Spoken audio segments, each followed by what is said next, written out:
তো guys, job information নতুন video' এটাৰ সৈতে এই চেনেলটোলৈ সকলোকে স্বাগতম জনালোঁ। তো আজি এই ভিডিঅ'টোৰ জৰিয়তে গুৱাহাটী হাইকোৰ্টৰ তৰফৰ পৰা ওলোৱা পদসমূহৰ বিষয়ে আলোচনা কৰিবলৈ ওলালোঁ।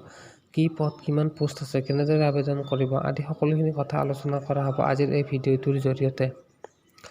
গতিকে চেনেলটোত যদি প্ৰথমবাৰৰ বাবে আহিছে তেনেহ'লে ছাবস্ক্ৰাইব কৰক, কাৰণ এই চেনেলটো নতুনকৈ জব ইনফৰমেশ্যন ৰিলেটেড ভিডিঅ' দিয়াৰ উদ্দেশ্যে বনোৱা হৈছে।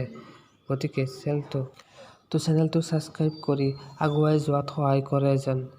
গুৱাহাটী হাইকোৰ্টৰ তৰফৰ পৰা টোটেল 8টা লয়াৰ ক্লাৰ্কৰ পদ খোল খাইছে। যদিও 8টা কম পদ হয়, তথাপিও আপোনাৰ যদি আবেদন কৰা সকলোখিনি কোৱালিফিকেশ্যন মিলে তেনেহ'লে আবেদন নকৰাকৈ নাথাকিব।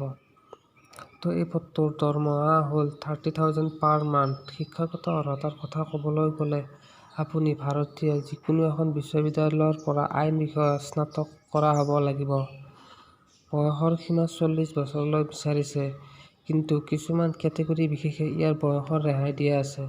যেনে যিসকল OBC, MOBC ৰ কেণ্ডিডেট আছে তেওঁলোকে 43 বছৰলৈ এই পদটোত আবেদন কৰিব পাৰিব। ইয়াৰ উপৰিও যিসকল SC, STP, STH ৰ কেণ্ডিডেট আছে তেওঁলোকে 45 বছৰ পৰ্যন্ত এই পদটোত আবেদন কৰিব পাৰিব। যদি আপোনাৰ আইন বিষয়ত আগতে ক'ৰবাত কাম কৰাৰ অভিজ্ঞতা আছে তেনেহ'লে ভাল হয়, প্ৰিফাৰেন্সৰ বাবে বিচাৰিছে। তো এই পদটোত প্ৰতিটো জবৰ বাবে জৰুৰী এমপ্লয়মেণ্ট ৰেজিষ্ট্ৰেশ্যন, এমপ্লয়মেণ্ট এক্সচেঞ্জ চোৱাটো অতিকৈ গুৰুত্বপূৰ্ণ।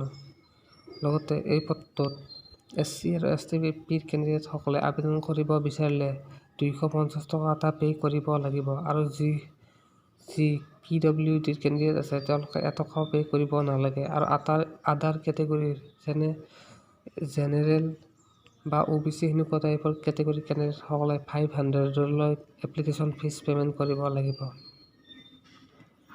তো এই পদটোত আবেদন কৰিবলৈ হ'লে আপুনি অনলাইন মাধ্যমেৰে আবেদন কৰিব লাগিব। এই তলৰফালে স্ক্ৰল কৰিলে এটা লিংক দেখা পাব। সেই লিংকটোত ক্লিক কৰি তাত গৈ আপুনি পোনপ্ৰথমে আপোনাৰ এপ্লিকেশ্যনখন ফিল আপ কৰিব লাগিব। তাৰপিছত ৰেজিষ্ট্ৰেশ্যন কৰিব লাগিব। ৰেজিষ্ট্ৰেশ্যন কৰা হোৱাৰ পিছত আপুনি লগ ইন কৰিব লাগিব।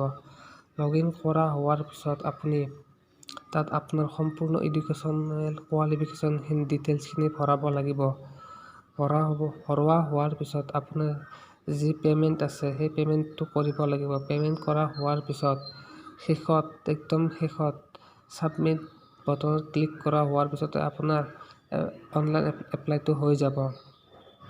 তো এই পদটোত আবেদন খোল খাইছিল 5 এপ্ৰিল 2024 আৰু লাষ্ট ডেট হৈছে 25 এপ্ৰিল 2024। লগতে যিটো আপোনাৰ এপ্লিকেশ্যন ফিজ আছে সেই এপ্লিকেশ্যন ফিজটো পে' কৰা লাষ্ট দিনটো হৈছে 30 এপ্ৰিল 2024। তো যিসকল ইণ্টাৰেষ্ট আৰু ইলিজিবল কেণ্ডিডেট হয় তেওঁলোকে এই পদটোৰ বাবে আবেদন কৰিব পাৰে। তো আজিৰ ভিডিঅ'টো আছিল